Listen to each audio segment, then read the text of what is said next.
찬양 감사합니다. 우리 창현의 식구들은 16년을 주 안에서 표대를 향하여 라는 빌립보 3장 14절의 말씀을 근거로 오늘 반년을 살았습니다. 그리고 오늘 7월달을 맞으며 첫 주간 주 앞에 맥추절로 감사 예배를 드리고 있습니다.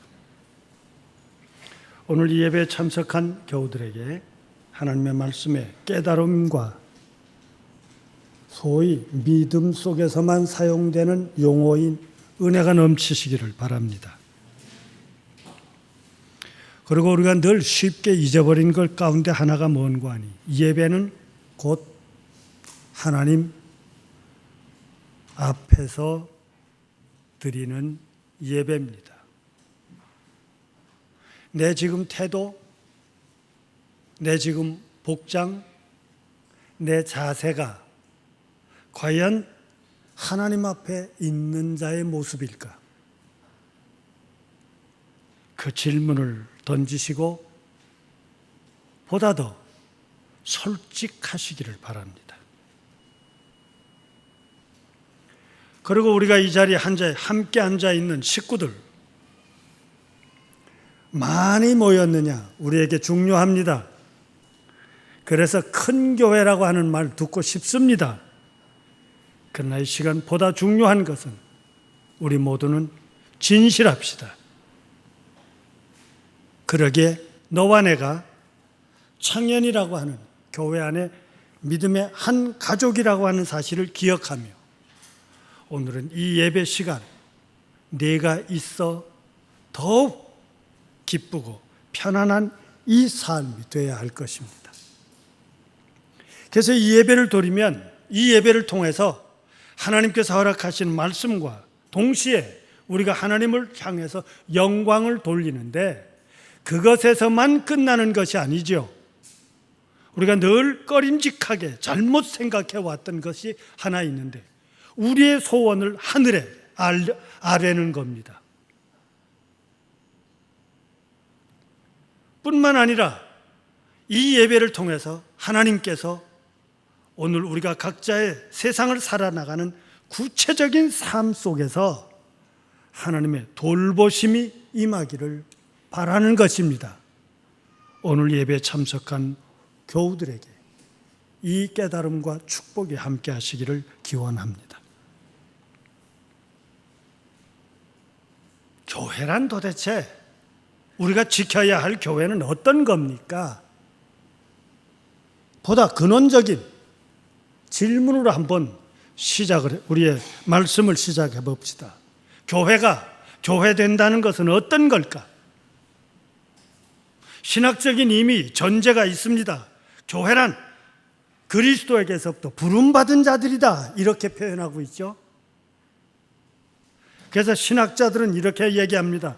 그리스도에게 부르심을 받아 믿음과 사랑과 희망으로 연합된 자의 공동체이며 그를 머리로 하는 몸으로서 그의 부활로부터 세계 종말까지 이 역사 안에 살면서 선교의 사명을 수행하는 주체다. 어떻게 이해가 좀 되세요? 좀 답답하지요?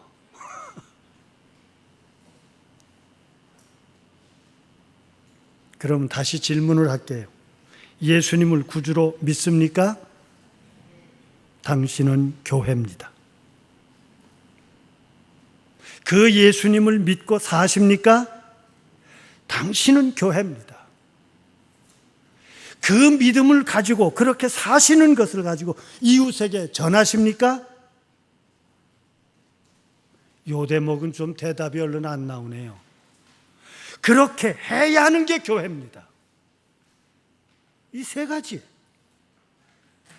근데 얼마나 솔직한지 첫 번째, 두 번째는 대답하시더니 세 번째 것은 솔직하지요. 그 역사가 이루어져야 돼.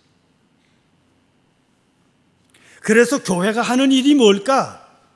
이미 교회에 헌법에서도 이야기하고 있듯이 교회에 5가지 기능이 있다고 하는데, 그 첫째는 하나님의 말씀을 제대로 전해지는, 예배드리는, 제대로 번역이 되고 제대로 가르쳐지고 하는 것이, 하나님의 말씀인 예배가 제대로 되느냐, 이게 첫째 기능이에요. 두 번째, 예수님께서 우리에게 천국이란, 생명이란, 영생이란, 믿는 자의 삶은 이것이다.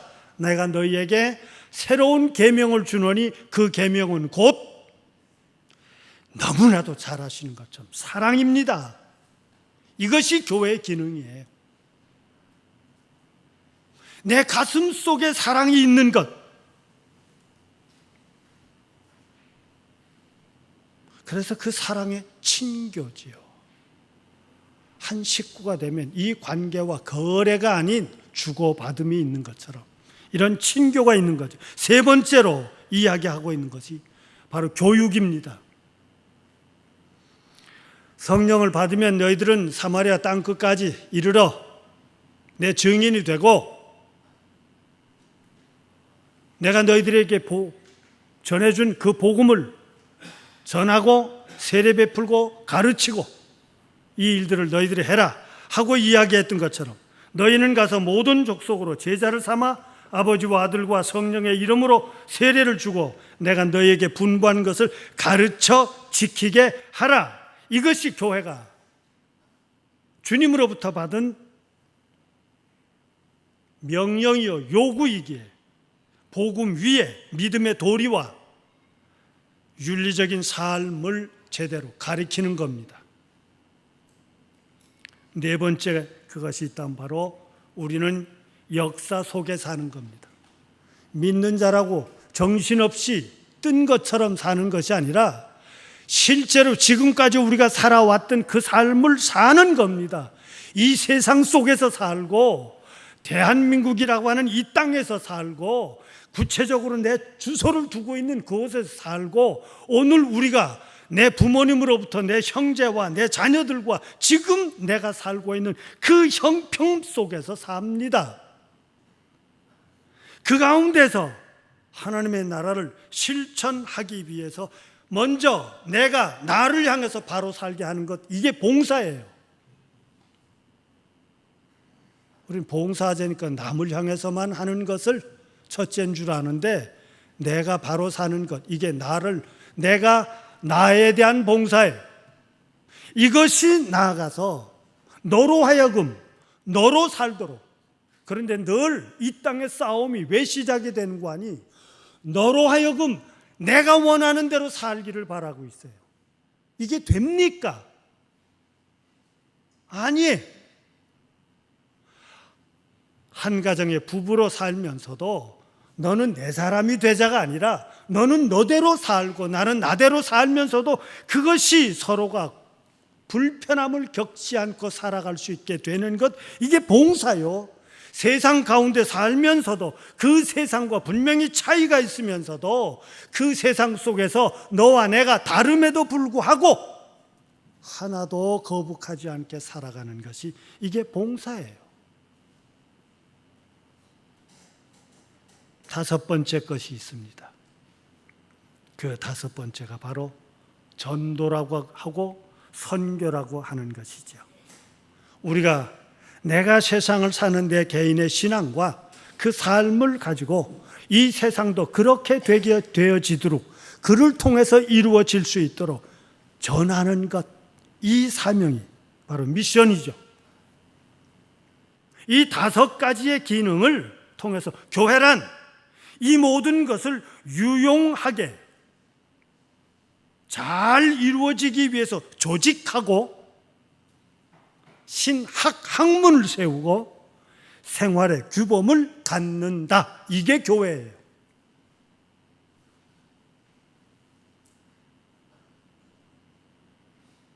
그런데 요즘 교회는 그렇지 않기를 바랍니다. 왜 노는 데가 됐습니까? 어느 순간에 교회는 마치 영화를 보듯이 예배가 하나님을 향한 것이 아니라 나 즐거운 쇼를 보는 것과 같이 영화를 보는 것처럼 생각하십니까? 현대 교회 위기입니다. 다시 생각해 보십니다. 교회란 부름받은 자의 공동체입니다. 에클레시아라고 하는 말을 단어의 원어는 세상에서부터 아주 골라서 불러온 것을 에클레시아에 아무나 고른 것이 아니에요. 골라낸 겁니다. 오늘 본문으로 택한 창세기 6장은 이미 세상에 수많은 사람들이 있었는데 그 가운데서 골라낸 것이 노아예요. 근데 왜 어떻게 고를 수밖에 없었는고 하니 성서는 이렇게 표현합니다. 하늘의 아들들이 땅의 딸들구를 좋아하는 대로 살아서 모두가 다 육체가 되었더라 하는 표현으로 씁니다. 성서에서 육체가 되었다고 하는 것은 세상 사례들 다 하나님 없는 내 모습대로 사는 거예요. 선악과라고 하는 것은 창세기 3장에서만 나오는 줄 아시는데 바로 딸과 아들이 저희들 좋은 대로 살아가는 그때 그건 선악과입니다. 그 선악과를 하나님의 말씀에 의해서 지키느냐 못 지키느냐, 먹는 것도 하나님의 말씀에 의해서 먹읍시다. 우리가 세상을 살아가는 모든 생활들,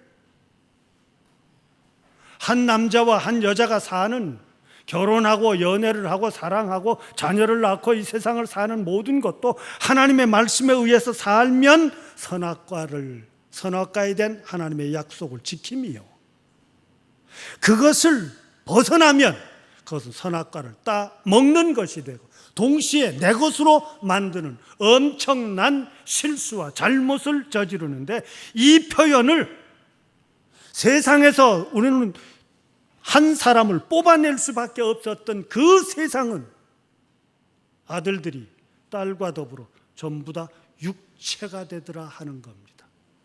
요즘 텔레비전 화면에서 들려지는 사람들의 젊고 늙고 간에 살아가는 범죄자들의 모습을 보면 그게 다 짐승과 같아요. 그게 바로 육체입니다. 생육하고 번성하라, 땅을 정복하고 다스려라.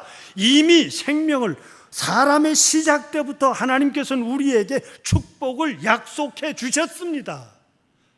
내가 그 축복을 만들어가는 것이 아니라, 오해하지 마십시오. 이미 하나님께서 허락해 주셨고 그것을 나는 누리며 살 수 있는 길을 택하면 됩니다.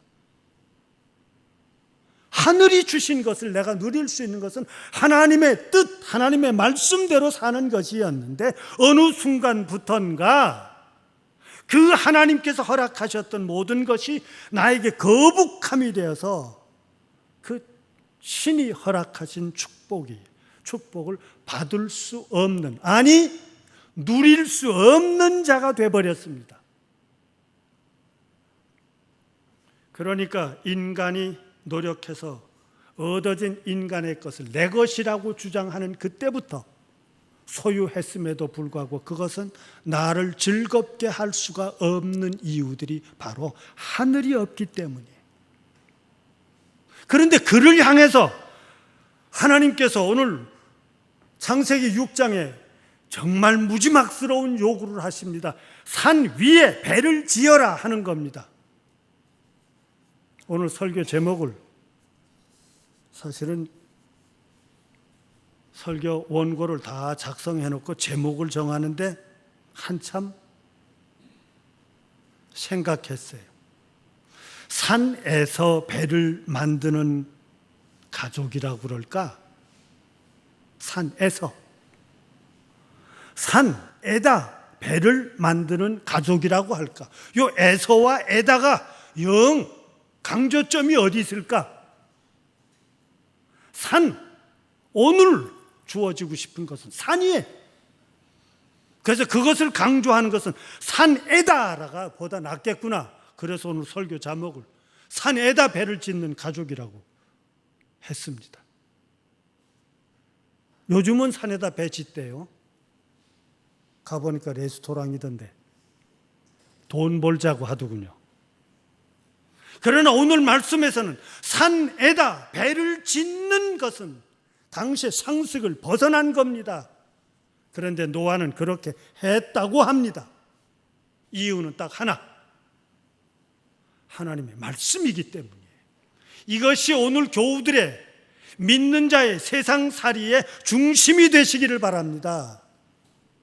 여기 무슨 취사 선택이 있습니까? 요즘 교회들은 너무 똑똑해졌어요. 신학적으로 너무 잘합니다. 우리 교우들만 해도 벌써 교회에 오셔서 오늘 본문 성경을 보고 제목을 보고 딱 스마트폰 켜시고 앉아 성경 앉아 25 뭔가 켜고 거긴 뭐라고 해석했는가. 이 시간까지 제가 늘 말씀드렸던 것처럼 한평생을 신앙의 삶을 살아오신 분이라면 본문만 보면 이미 결론 다 얘기합니다. 그리고는 설교의 은혜보다 오늘 목사가 어떻게 설교하는가 보자. 그리고 딱 팔짱 끼고 점수 매기지 않아요? 오늘 목사 한 20점 되네. 아니에요. 산에다 배를 지으라는 하나님의 이 말씀은 믿는 자에게 주시는 정말로 이해 안 가는 하나님의 요구입니다. 우리가 이 세상을 살아나가는 것은 세상을 어떻게 둥글둥글하게 잘 적응하며 사느냐가 아니라 믿음을 가진 사람이라면 지금 그 자리, 그 형편에서 우리는 하나님의 말씀은 무엇일까? 나만이 살아야 할 일이 무엇일까? 여러분을 부르신 하나님, 하나님의 요구에 따라서 사십시다. 그렇게 살 수 있도록 우리가 변화되는 것을 영이라고 말합니다.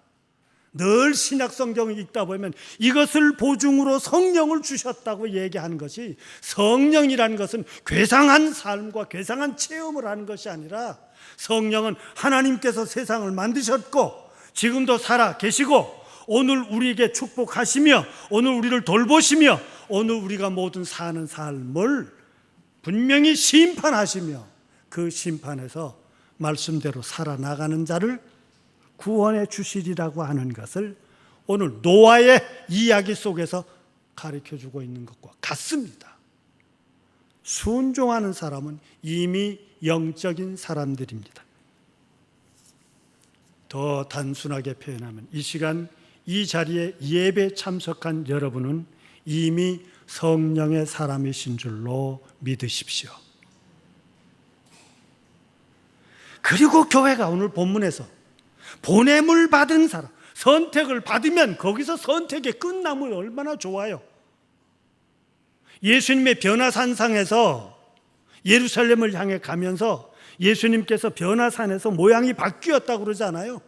거기에 베드로와 야고보와 요한 세 제자가 따로 가서 봤는데 너무 감격한 거예요.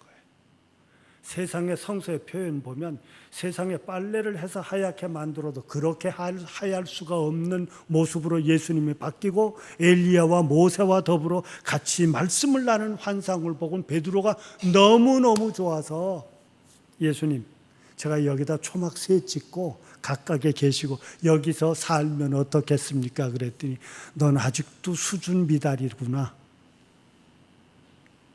넌 아직도 수준 미달이구나. 그리고는 그 모양이 싹 구름 가운데 가리면서 들리는 이야기는 너희들은 그의 말씀을 듣고 그대로 행하라 하였어요. 이 놀라운 체험의 수준이 뭔지 아세요? 오늘 우리는 귀로 듣고 가슴에 뭔가 찡하게 오는 그 순간만 머물려고 하고 있는데, 아니 그 다음 것이 연결이 되어지는 것이 그 말씀에 순종함이 필요한 겁니다. 이것이 선택, 부름받은 자의 모습에서 머물지 말고 그래서 보냄을 받은 자의 모습, 현장에서, 현실에서 그는 살아가는 겁니다.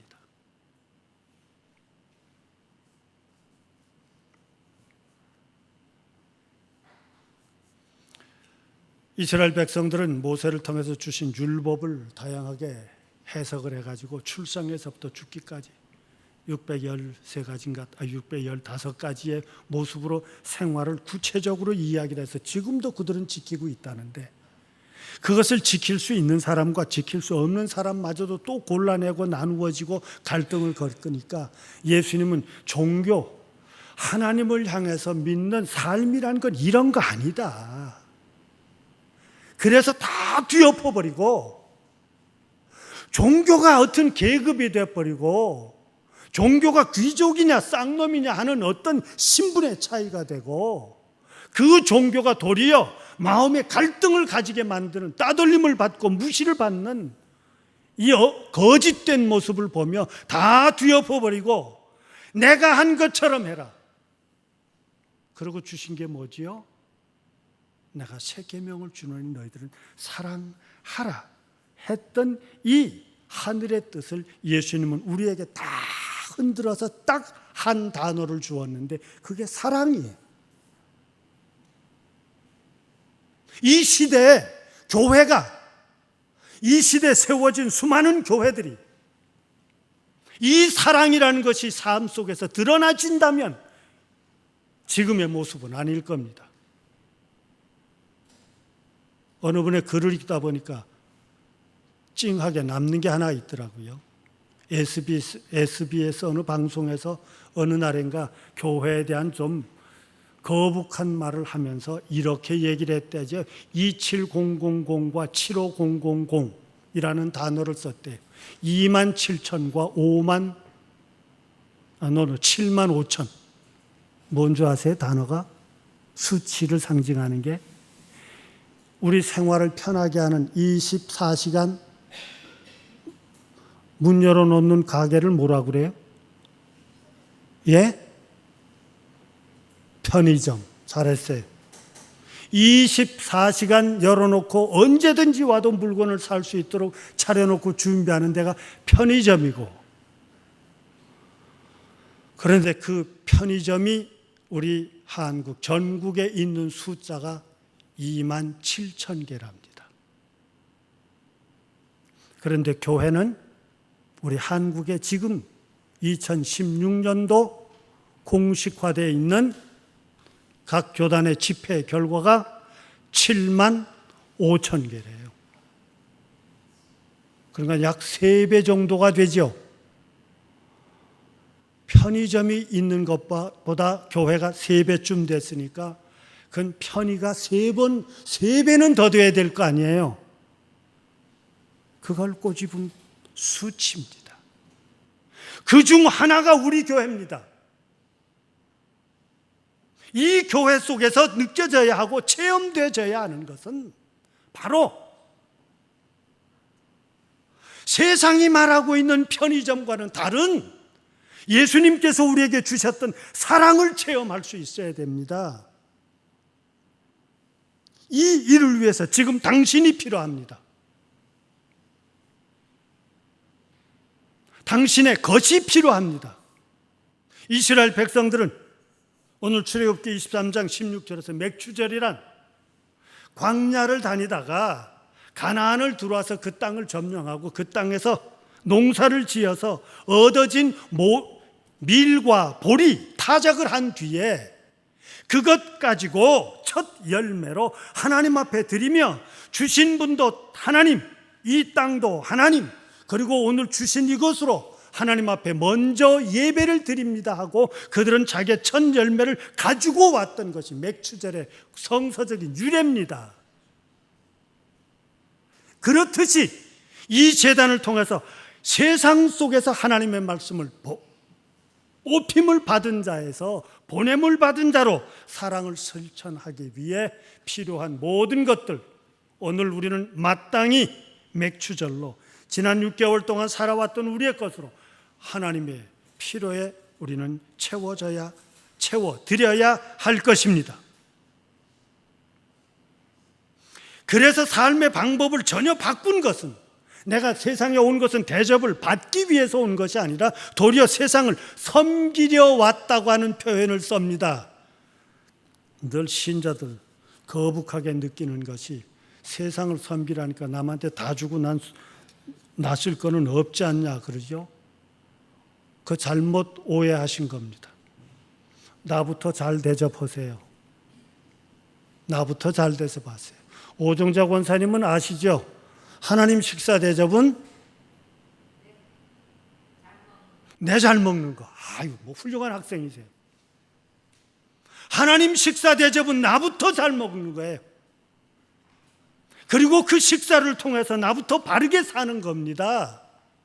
사랑의 대상은 첫째 나입니다. 그러기에 내가 나를 바로 섬기십시다. 그렇게 사시는 것이 바로 섬기는지 생각해 보세요. 그런데 그 삶을 예수님은 또 다르게 표현했습니다. 자기 목숨을 많은 사람들의 대속물로 주려 하셨다. 이 일을 위해서 오셨다고 이미 예수님은 사랑이라고 하는 것이 삶의 실천 속에서 나 때문에 많은 사람들에게 생명이 주어지는 것, 그 목숨을 살려내는 일들입니다. 세상 피곤해서 못 사시겠다고요? 피곤하셔야 됩니다. 내 삶이 물질적으로도 피곤하시고 한 인격체로도 피곤하시고 세속의 기술과 능력으로도 피곤하시고 인간 관계로도 피곤하시고 하나님을 향한 신앙도 피곤해야 하는 이유들은 그 생명을 살려내기 위한 삶이 이것이 내 삶이요? 이것이 바로 너를 향한 삶입니다. 내 것을 챙길 때 이미 그것은 너와 나의 선악과입니다. 내 것이란 없어요.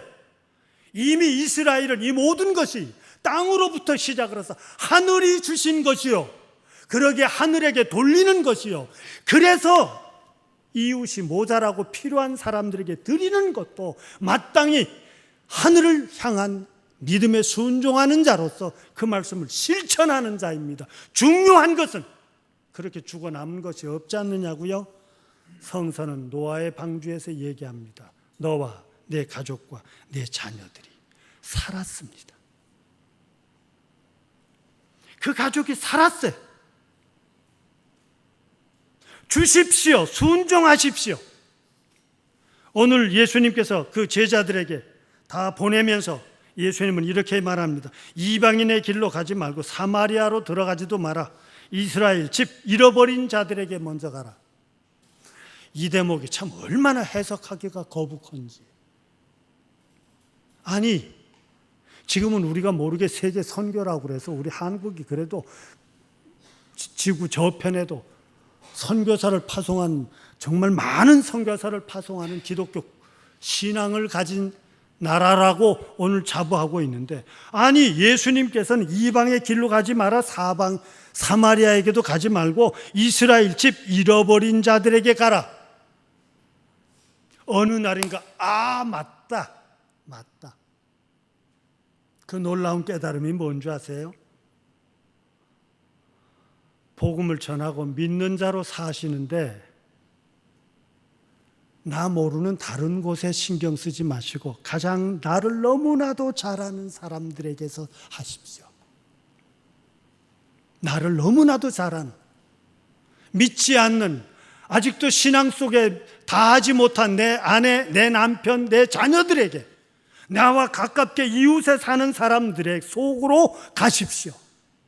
그런데 우리는 늘 이 일 하라 그러면 나 모르는 데 가고 싶어. 그래서 딴 사람인 것처럼 하고 싶어요. 그렇지 않습니다. 예수님은 분명히 말합니다. 먼데 너 모르는 사람들 속에가 아니라 바로 너를 너무나도 잘 아는 그 속에서 믿는 자로 살아가시고 그들을 신앙 속에서 이끄십시오. 어쩌면 내가 그들 앞에서 모자라는 사람처럼 대접받는 그곳, 그 형편에서 그들보다 세상적인 기준에서 못났을지라도 바로 병든 자리, 죽음의 자리, 문둥병의 자리, 귀신 들린 자리를 제자들을 보고 뭐라고 했습니까? 병든 자를 고쳐주고 죽은 자를 살리고 문둥이를 깨끗게 하고 귀신 든 자를 쫓아내며. 쉽습니까? 교회가 해야 될 이 일은 쉽지 않습니다. 요즘은 교회 안에마저도, 교회 안에 있는 것들마저도 미친 자리가 있지 않습니까? 목사도 미쳐 돌아가고 신앙인들도 그렇게 사는 것입니까? 이거 다 미쳤어요. 그래서 제2의 종교개혁이라고 하는 표현을 쓸 만큼 이 교회를 향해서 얘기하고 있는데, 성서는 분명히 얘기하고 있습니다. 거저 받았으니 너는 거저 주라. 어느 순간부터인가 신앙을 돈으로, 물질로 바꾸어 생각하십니까? 왜 이 세상에서 예배를 드리는 오늘 우리들이 물질 때문에 시험을 받습니까? 당신이 가진 모든 것이 하나님의 것인 것을, 내 삶의 모든 것이 하나님의 말씀 밖에 있지 않습니다. 이 시간도 하늘은 우리를 향해서 말씀하십니다. 배를 지으라고. 산에다 배를 지으라고. 바로 그 산이 모두가 높아지겠다고, 모두가 돋보이겠다고 세상을 살아가며 모든 사람들이 1등이 되겠다고 하는 그 세상 속에 너와 나는 하나님의 말씀을 순종하는 자로서 1등이 되십시다. 그 속에 내가 살고 내 가족이 살고 그 말씀을 듣는 그 방주 안에 들어왔던 모든 생명들이 살았다고 하는 것으로 새로운 역사를 시작하듯이 하나님의 것으로 또 하나님의 것을 이루며 하나님의 허락하심 속에서 또 한 주간을 살아가는 귀한 축복 속에 사는 창현의 식구들이 되시기를 기원합니다. 하나님, 산에다 배를 지으라고 말씀하신 하나님, 이미 그것은 우리를 살려내시기 위한 하나님의 계획이 계셨고, 새 삶을 이루실 수 있는 하나님의 계획을 실천하기 위해 순종하는 자를 요구하셨습니다. 오늘 예배를 드리기 위해 모인 창현의 식구들, 순종하는 자들 되게 하여 주옵소서. 이 일을 위해서 성령이여 우리로 하여금 그 말씀대로 내 삶 속에서 순종하고 실천하지 않고는 견딜 수 없는 재촉함이 있게 하여 주옵소서. 내가 도리어 하나님의 축복을 빼앗는 자가 아니라 이미 준비하신 그 축복을 누리며 사는 사명자요, 소명받은 자요, 세상에 부름받은 자임을 기억하고 또 한 주간을 하늘 사람으로 세상을 살게 하여 주옵소서. 그리스도이신 예수님의 이름으로 기도드리옵나이다. 아멘.